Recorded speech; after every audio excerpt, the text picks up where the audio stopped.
we believe at Coinbase, and I personally believe that crypto and blockchain technology is probably one of the best mechanisms or tools that we have to broadly increase economic freedom in the world.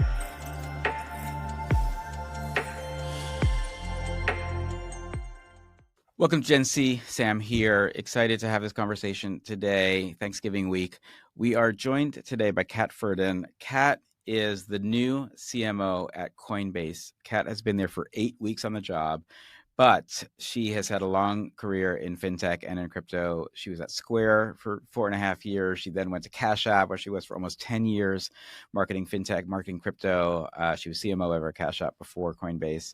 So it's a very exciting time to get Kat on to talk about the future of Coinbase, what they're doing from the marketing perspective, how they're pushing that brand forward, as well as just understanding, based on her purview and perspective, what it means to be marketing crypto these days. There are so many folks who are building in this space that I think learning from leaders like Kat can be really beneficial to them thinking about their brand strategy. So with that, after the break, come back, listen to Kat, and let's go. Break the cycle of exploitation, break down the barriers to truth, break into the next generation of privacy, break free. Free to scroll without being monetized, free from censorship, freedom without fear.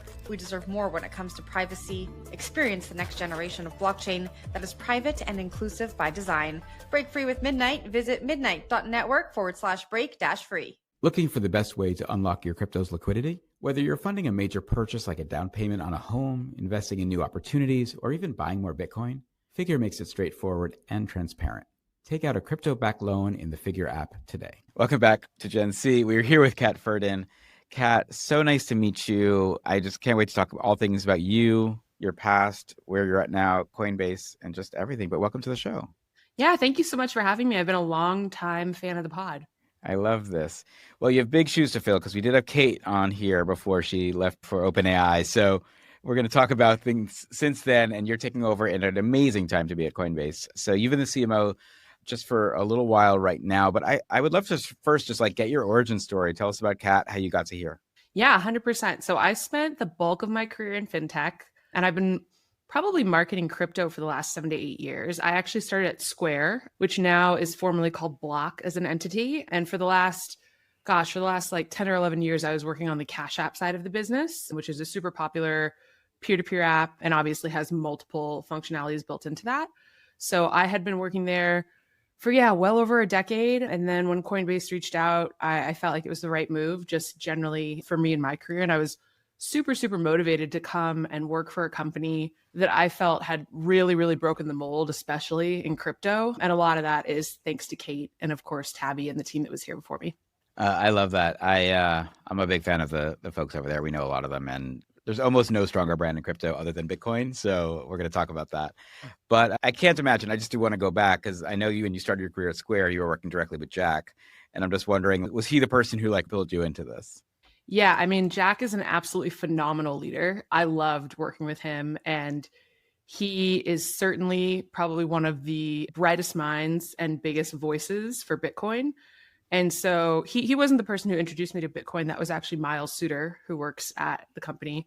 But that was my first entree. And then pretty soon thereafter, we actually worked hard to sprint and make Bitcoin availability in Cash App while I was leading the marketing team there. So that definitely was my first kind of foray and my first toe dipped into the whole crypto market. I love that. And I mean, I think all your time at Cash App, all your time at Square really is what a training to come to Coinbase, which really is looking at the future of finance in a much sort of broader way, it sounds like. You mentioned being interested in the role. Is this sort of the ideal type of job for where you looked at your desire to move next in your career? Yeah, 100%. I mean, I think it was really hard to leave because I love the team at Cash App and I have full faith in the leadership there and across all of Block. But this was sort of the right move for me, I think mainly because where the crypto industry broadly has gotten with Coinbase as a leader creates kind of all the predicate conditions for hyper growth. And I'm super excited to be a part of that, what I consider that next critical phase of scaling crypto to more people all over the world. And I think Coinbase is best suited to do that. We interviewed Michael Saylor on Friday, and he said something which I thought was really fascinating, which was the idea that sort of volatility is part of the beauty that is built into Bitcoin. If you want to just steady growth asset, you can go into a lot of very conservative vehicles that will just grow your money. He said the fact that this is so volatile is what brings attention, it brings interest, it brings people who are such loyalists into it. And I would say we could apply that to most of the sort of major cryptocurrencies themselves. But I can imagine from a marketing perspective, something that, at one point you're marketing and it's 110,000, another point you're marketing is 86,000, has its own challenges. How do you feel about the idea of like selling the Coinbase brand in times of a lot of froth and FUD, as well as a lot of upside and opportunity? Yeah, what's interesting to me is that I feel like, there's almost no more disruptive brand in tech, or at least in fintech, than Coinbase, in my opinion, just because the way I see it, like we're actively building the future of finance as we know it, right? We're actively updating the system, if you will, and changing how crypto marketing is done really across the spectrum. And I think that Coinbase specifically is leading the charge in that way industry wide. And that's wildly motivating for me. I think what's really interesting is that this is a truly decentralized platform. Crypto is money at the pace of the internet, and it's faster, it's cheaper, it's more accessible than traditional options. And that's because it's massively decentralized. And so by that regard, I almost feel like we haven't even scratched the surface on what crypto can do to empower and kind of liberate people all over the world. When you say we haven't scratched the surface, I think there's roughly 500 million people who have like engaged with stable coins as an example. When you think of what your remit is it really about bringing sort of internet money to like the entire world? Like, I guess, how do you think of the broad opportunity in front of you? Yeah, I love that. I love that you use the phrase internet money. And I feel like there's sort of like a continuum the internet is pulling together, and there's like critical parts of where the financial system is at today, right? And I think that we believe at Coinbase, and I personally believe that crypto and blockchain technology is probably one of the best mechanisms or tools that we have to broadly increase economic freedom in the world, right? And by that, I mean like just merely improving the lives of billions of people and greatly accelerating the pace of innovation. And I think that that's kind of at the crux of all crypto for me, is like the true bleeding edge of innovation. And I know that obviously we've come a long way in the last 10, 12 years in terms of adoption, but it's nowhere near where I think it can be. And that's where I feel like I can play a critical role with the current team that we're building. I love that. Talk to me about the audience for a little bit. I think of the sort of, we were having this argument over the weekend of like millennials versus Gen Y versus Gen X versus kind of the Gen Zs and the alphas. I think that younger folks, and I have a daughter in her early 20s, my sort of test set of one, but I think younger folks seem much more financially aware, understanding kind of how the exchange of value happens in real time. Again, raised in the internet, raised in gamification. They sort of look at the world slightly different than, say, my father does. But like my daughter and my father both hold Bitcoin and Coinbase accounts, right? Like, so I assume your audience also is everyone, but I just wonder do you think that sort of younger generations just are more native to thinking about digital assets in a different way? Yeah, 100%. Like, at least in my experience, and I have some nephews who are hardcore Gen Z that I'm always asking about this, but what I've seen is that the appetite for risk with younger generations, it's completely different than even a millennial, which I am, or a boomer like my parents. Like, it's just way more welcoming of new technologies and different types of asset classes in a way that it honestly takes a lot more time, at least in my personal experience, to convince my parents to get to the same place, right? But I think we should welcome that. So like, obviously Gen Z comes to mind with that. And frankly, Gen A too. Like, I think the way that they're consuming forms of media and like participating in kind of like groundbreaking new mediums like gaming and things like that, I think those things kind of go hand in hand with exploring new asset classes and kind of like new stores of value for the future. So that's another thing that really interested me in this job, right? Is that I actually value very, very much sort of the crypto native populations that made Coinbase a success to begin with, and many of whom are still obviously our customers. They're fantastic. But I think even though I've been in crypto marketing for probably the last like 8 years, I still am bringing like a bit of that normie marketer point of view to help us reach the many billions who have not even considered touching crypto yet, right? So I think even though Coinbase has been like, they've been at it for a while, right? Building this tech for well over a decade, my mandate in marketing for Coinbase is really to focus on what I consider like that next decade of adoption. And that's super, super exciting to me. It's like part of my job, the way I view it, is to build the role of Coinbase for the next generation of customers. And I think that that's pretty exciting for where we can take this new frontier of tech. So when we think of that next generation, do you think that they're going to be, I guess, looking at assets the way we grew up thinking about it through the lens of you had stocks in your E-Trade account, you had brand to rule them all. Like does Coinbase, have vision of course we want tokenized stocks. Of course you should have a savings account and use USDC because you're going to make more money on the yield. Is there kind of an opening, do you think, for an everything finance brand? Or do you think it's easier for this audience to say, well, I have TikTok and I have Instagram and each of them is, sort of serves a purpose for me? Yeah, 100%. I mean, the way that I see it, I feel like at Coinbase today, we are actively building the future of finance as we know it. And I think that as we do that, we're doing it publicly and we need to do so responsibly. So I think that that means that we're kind of focused on translating like what maybe previously might have been thought as like a pretty complex financial concept into the truly useful. And that means meeting customers exactly where they are. And part of the job of marketing is really being able to like kind of tell stories that resonate with every population, whether they're crypto native or not at all. And this comes to mind in like a lot of the marketing work that we've done so far. Even internationally, we launched our first brand campaign over the summer in the UK. And I think that was phenomenal creative that really kind of displayed that Coinbase is really trying to create an unprecedented level of economic access for everyone in the world. You should definitely check it out. It's called Everything is Fine, and you can find it on YouTube. But I think there was also elements of that ad where things felt undeniably contentious a little bit, just that we're really pushing the boundaries there. But ultimately, that's the type of work that makes me super excited to be a part of this team and just making sure that we can do elite level creative that really truly breaks through in what is becoming like in an exceedingly more crowded space. And I think that Coinbase has kind of carved out this platform where in many ways they're the leader in that space. And that means taking it to like the next level of audience as well. We've interviewed like Rachel Conlon from Binance, Mayur Gupta from Kraken. We've had a lot of the spectrum of these amazing CMOs at the biggest exchanges. And it's interesting because I feel like Binance really indexes very hardcore into the crypto space.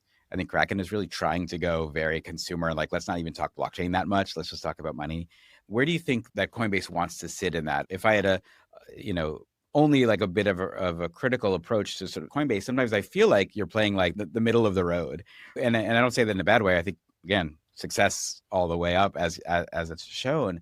I keep wondering for myself, we get to talk to so many different people. Like when do we stop talking about what blockchain we're on versus when we just talk about, again, the freedom of money and the freedom of ownership, right? Like how should you be positioning Coinbase in the future?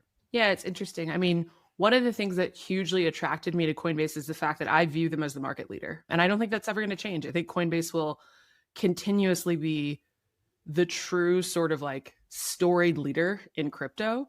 But the competitive landscape is totally changing all the time. And we're not scared. We're excited. The more people in crypto, that's the way that it should be, truly. And I think that we're going to be able to really sort of like display that even though we've been the leader historically, and like in some cases, I think Coinbase even has this aura of like the adults in the room mindset.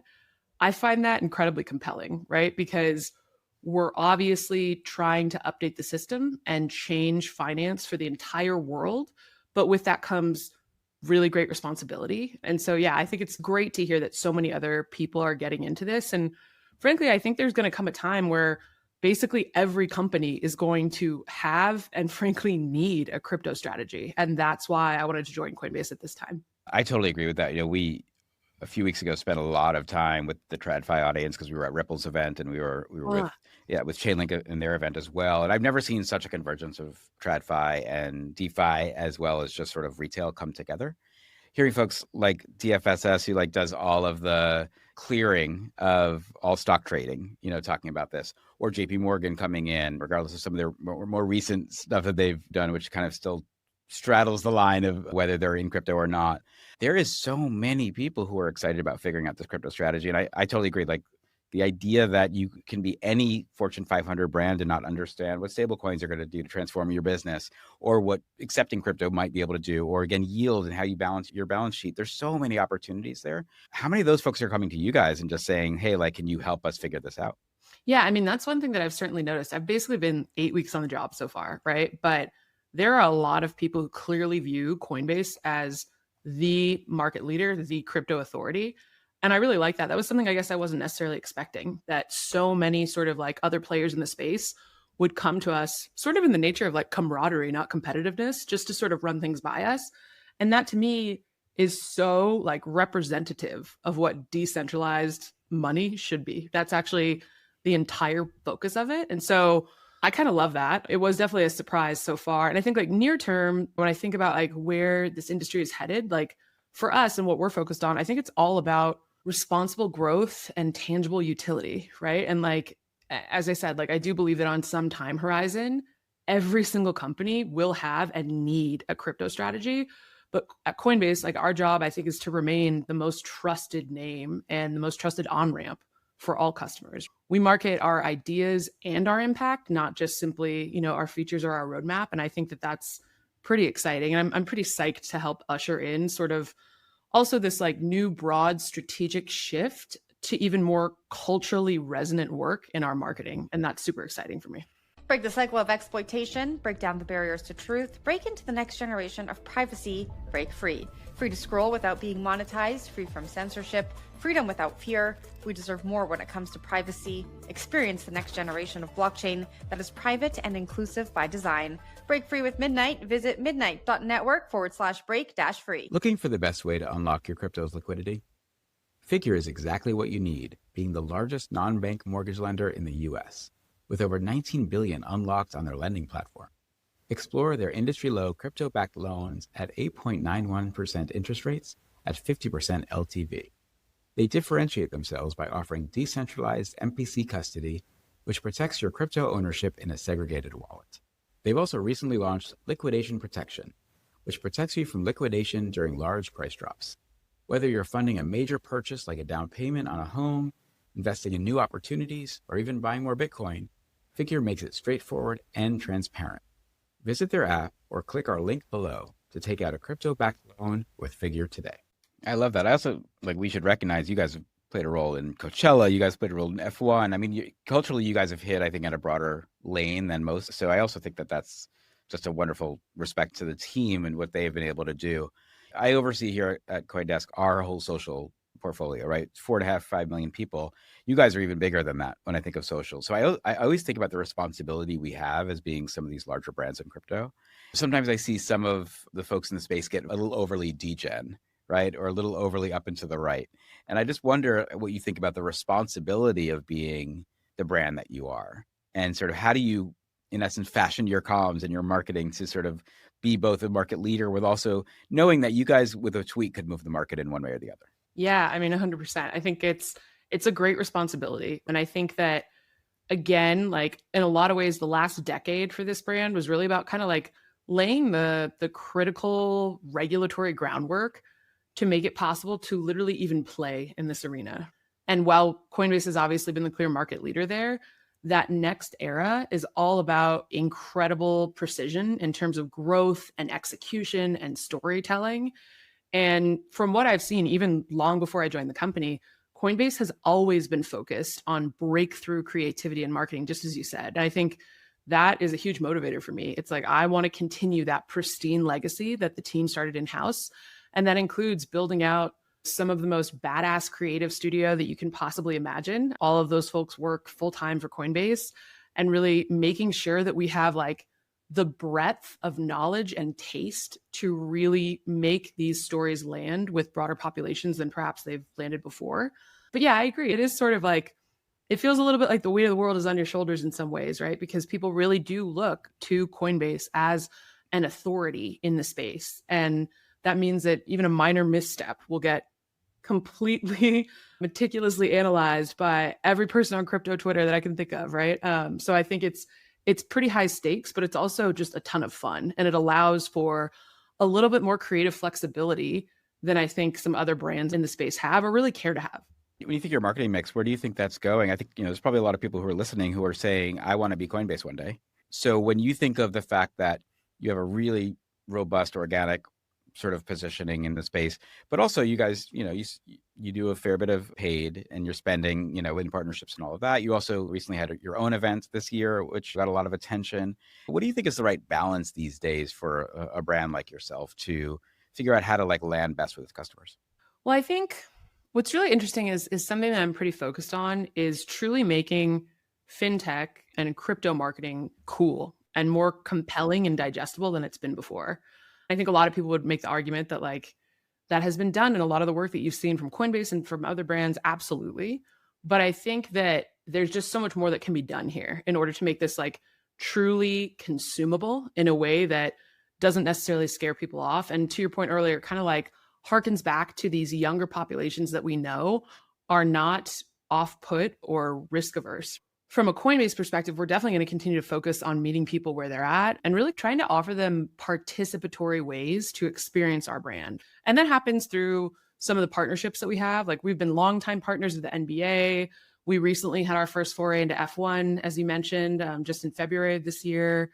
And we're doing a lot more in the gaming space than we've ever done before, which is music to my ears because we actually did some similar things at Cash App and we just got super huge returns in terms of community engagement and like really a brand's ability to break through to reach diehard communities that can then become, you know, in some regard, like brand vehicles for your own company, which is pretty cool. So yeah, I think that's been really exciting. And I think another thing that Coinbase has that I don't know that everybody has is like we have a really clear mission, right? Like we're here to increase economic freedom in the world. And along with that comes like super high standards of work, along with like some pretty real openness for change, like some real authentic desire to be a disruptor.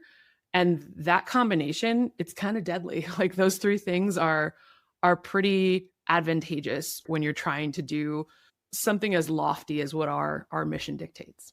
Well, and like disruption favors those willing to be bold and willing to take those chances. I love what you said because I think people still, and it's a critique I've always had in the crypto space of how much engagement farming is happening at the lowest levels of like the tweet, like drop your ETH address below type stuff within the space. And I think people forget that like, especially technology brands take years to build. They take consistency of voice, of tone, of wonderful creative that just repeats and repeats.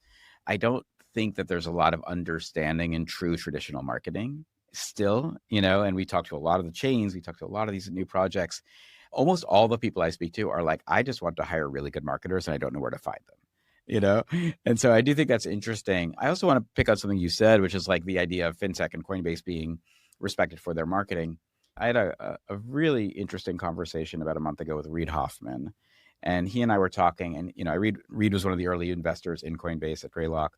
So, you know, he knows this stuff and he also knows crypto. And I sort of said to him, I was like, why isn't Brian Armstrong, why isn't Paulo Arduino being seen at the same level as some of these big tech CEOs?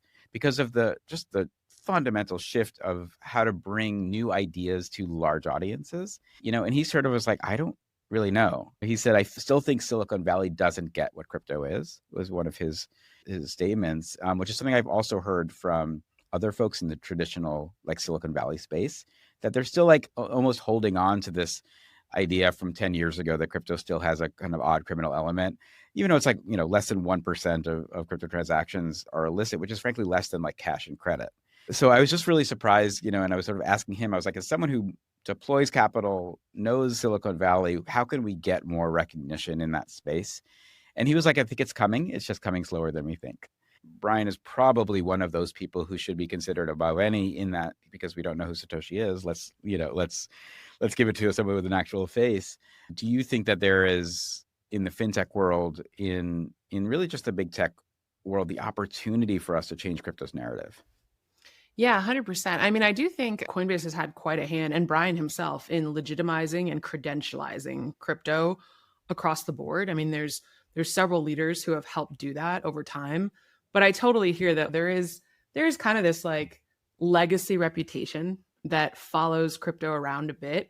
And I guess the thing that I'm like bullishly optimistic on is just the fact that as more young people get into crypto, I think that dissipates every single day. I don't see those same kind of like, I don't know, like worries or anxieties following along the next generation. And that to me is like hugely compelling and sort of like in a different way legitimizes crypto for the broader world, which is really exciting. Even as you mentioned your daughter and sort of her perception of it, I see the same thing daily as we're kind of going through insights of like Gen Z and Gen A. And that to me is hugely optimistic for the entire industry. And it just kind of reinforces to me this industry isn't going anywhere. And I think when you saw marketing in crypto a few years back, it was sort of a question mark. And so that was interesting for me. I think also like just for being at the company as long as I have, again, like about 8 weeks, I think the earliest observations I've had internally are that one, Coinbase has an incredibly high bar for everything, for product standards, for policy standards, for marketing standards, the whole shebang.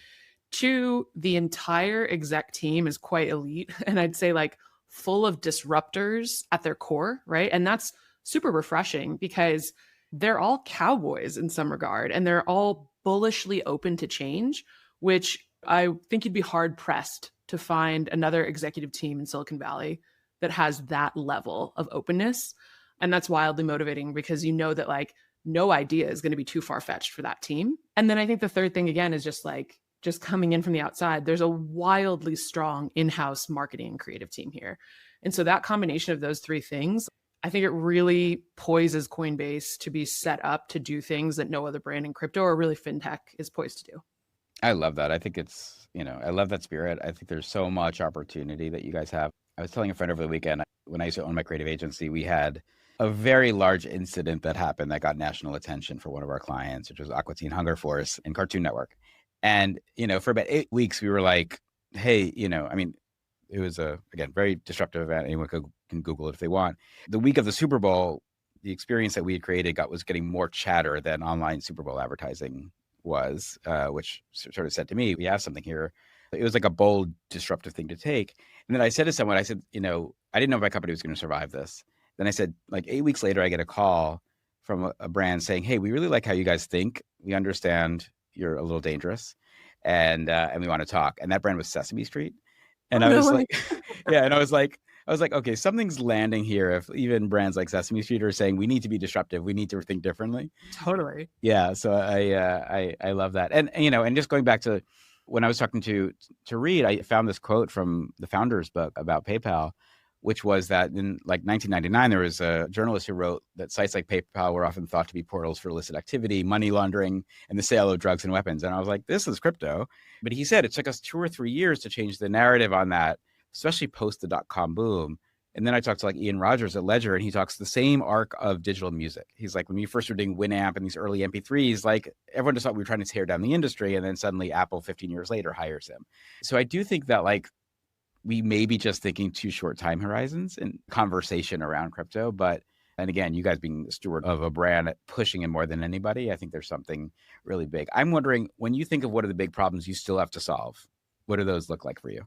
Man, I mean, the list is kind of endless. I also just want to go back and say that it's like pretty epic that you got a call from Sesame Street. I guess like I'm going to add that to my new Coinbase bucket list. Like, exactly. Working with Elmo is part of it.